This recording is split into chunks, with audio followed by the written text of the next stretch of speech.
Srimad Bhagavatam, Canto 10, Chapter 15. Sri Shuka said, "The brothers, when they passed 6 years of age, to tend the larger cattle did engage, and with the cows and their companions wend through Brindavan and hallowed lustre lend. Thus playing on his flute, Madhava roves with Bala, praised by his friends, through the groves, driving the herds before with merriment, where flowers bloom and rich in nutriment. The fragrant forest pasture did abound with warbling birds and bees buzzing around. Sweet perfumes were conveyed upon the wind. The waters were clear as a great one's mind. The gentle breeze over the water strays, and centupetal lotus scent conveys, which when the Almighty One did survey, decided in his mind to sport and play. He saw the boughs and branches bend to greet, o'erburdened with their weight, his lotus feet, with mellowed fruits and blooming blossoms bright, which seeing he was filled with vast delight. The primeval being, thus delighted, smiling to his elder brother said, the illustrious one said, "O foremost God, thy lotus feet, great Lord, are by immortal gods always adored. The branches of the trees bow down to thee in acknowledgement of thy deity, with fruits and flowers to propitiate, the sin of their tree birth to expiate. These bees, O primal Lord, thy steps pursue, and even as thy votaries would do, recite thy praise, thy glory to prolong, like rhapsodists and sages who make song. Sure they must be thine own dear devotees, who follow thee beneath the shady trees. Though, sinless one, thou wearest a mortal guise, they still desire to see thee with their eyes. These peacocks out of love before thee dance, the gentle does affectionately glance. E'en as the cowherd maids, the coquilles sing, their worthy guest with praises honouring, as noble ones come forth to greet a guest, and thus the forest by thy grace is blessed. How blessed today is all the region round, how blessed by thy foot's touch is the ground. The grass, the shrubs, and all the earth regales, pressed by thy feet, touched by thy fingernails. The groves and streams thy high goodness attest. The mountains and the lakes are truly blessed. The birds and beasts are favoured by thy sight. All creatures in thy presence take delight. But most of all thou hast, with all thy charms, embraced the cowherd damsels twixt thine arms, a favour hankered for most fervently by beauty's queen herself, the goddess Sri. Sri Shuka said, "Thus in Brindavan, beautiful and bright, tending the cows, Krishna takes fond delight, and revels in the vast pleasure with his friends, and o'er the hills and by the river wends. Sometimes along the path beneath the trees they sing in concert with the humming bees, while his companions, as they move along, with Sankarshan praise him in merry song. Sometimes they emulate the dulcet note that issues from the coquille's warbling throat. Sometimes the cooing swans they imitate, always with bliss and ecstasy elate. Sometimes the joy of his friends to enhance, he imitates the plumy peacock's dance. Sometimes they induce laughter with their jokes, and he, responsive, more laughter provokes. Sometimes he calls by name the straying kine, affording them and his friends joy divine. Sometimes, while they the forest ambulate, the cooing ruddy geese they imitate, the croucher's cry, the plumy peacock's mew, the Bharadwaja and Chakora too. When roars of lions and tigers they hear, they flee with other beasts as if in fear. Sometimes, fatigued by play, he takes a nap, reclining his head on a cowherd's lap. Sometimes he serves his elder brother there, his feet to massage with filial care. Whene'er the boys would sing or dance or fight, in playful contest, taking their delight, Rama and Krishna, watching, stood nearby, holding hands, their friends would glorify. Sometimes, upon a flower-bedecked bed, he lays him down to rest, and keeps his head upon the lap of a dear friend reposed, when he to blissful slumber is disposed. Some of the boys delightedly engage the great-souled one's feet gently to massage, and others, void of sin, the Lord to please, fan him softly to drive a cooling breeze.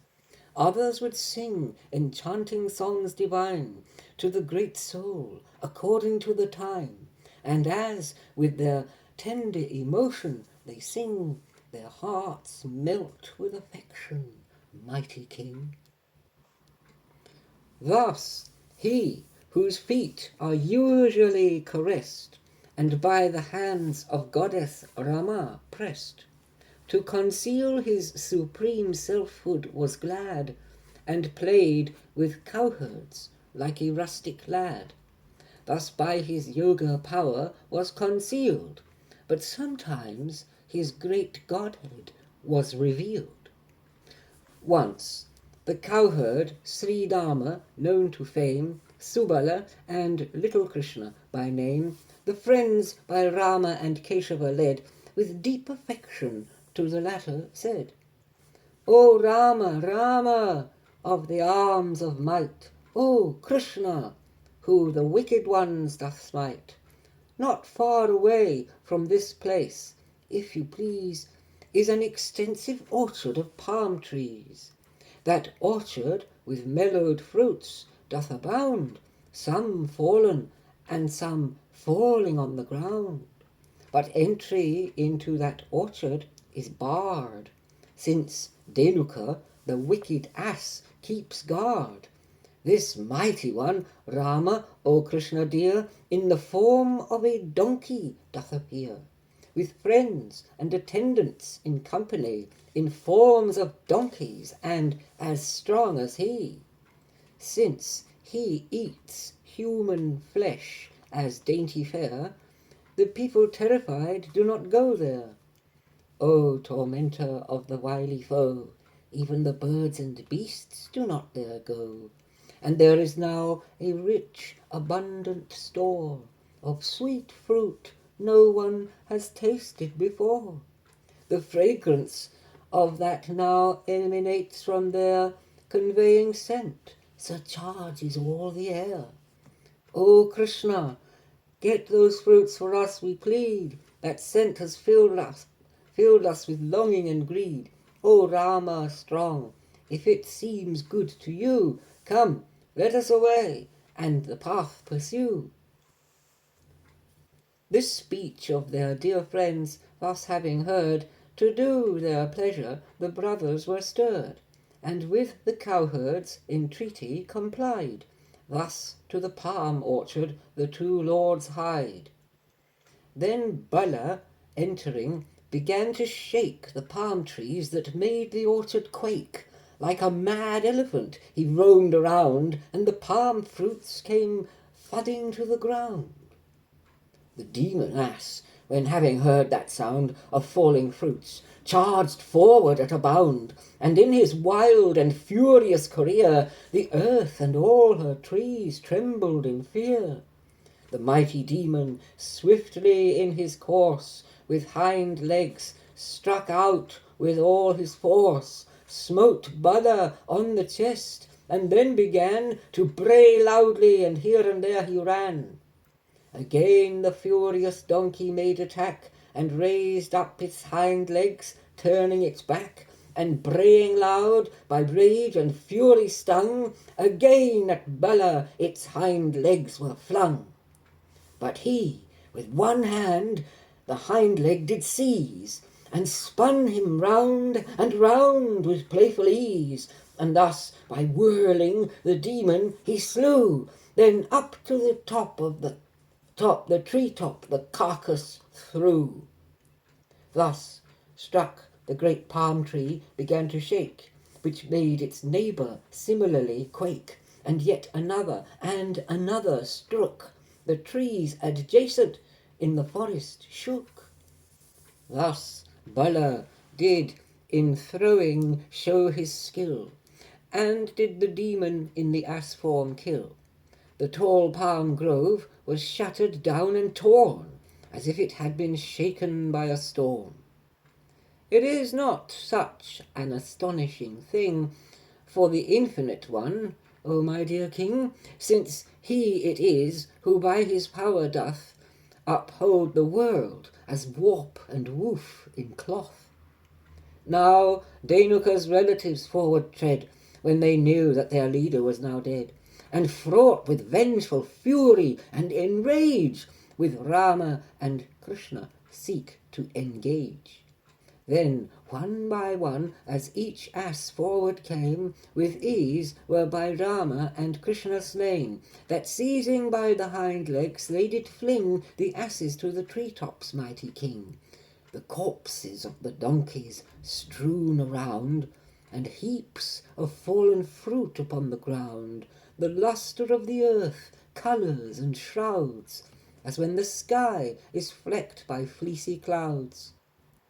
The gods, observing, marvelled at their powers, and precipitated celestial flowers upon the two lords, dropping from the sky, and glorified and sang their praises high. Now that wicked Dhenuka had been slain, the people enter the orchard again, no more afraid, and through the forest pass, and cattle freely roam and chew the grass. Then Krishna, of the lotus petal eyes, to hear and sing whose glory sanctifies, with his elder and all the cowherds came back to Braja, while they praised his high fame. His hair was dusted with the powder fine, upraised by tramping hooves of lowing kine, adorned with peacock plumes, with flowers dight, a handsome countenance and glances bright. Playing on the flute, praised by his friends in song, the cowherd dames foregather in a throng. And while around are sung his hallowed praise, the cowherd dames eagerly upon him gaze. Their bee-like eyes his tender features trace, and drink the nectar of Mukunda's face, which did the pain of severance allay, that Braja's damsels suffered all the day. By smiles and looks their modesty was shown, which he, acknowledging, entered in the town. Now both Rohini and Yashoda came to greet their darling boys back home again, according to their wish, season and time, and they fed them with affection dainties fine.